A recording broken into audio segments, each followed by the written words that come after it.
Welcome to Techie Leopard channel. In today's video, I'm going to show you how to divide numbers in Google Sheet. First, open Google Sheet. We have three columns here, A, B and C. We are going to divide the values in the column A by the value in column B, and the result will appear in column C. Double click on the cell where you want the result. Then enter the equal sign. Chances are a formula suggestion will automatically pop up, basically equal A2 divide B2. Just press tab and there you go. That's how you divide. If the suggestion doesn't pop up, you can do it manually.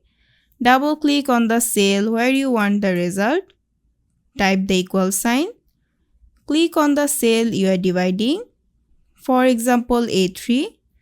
Then type the slash sign on your keyboard and click on the cell you want to divide it by. For example, B3. Press enter and you will get the result.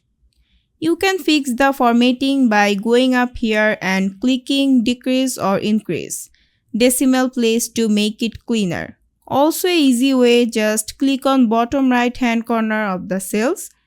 Click and hold, drag it down. And there you go. That's how divide numbers. I hope this video was helpful. If it was, please give it a thumbs up and don't forget to subscribe.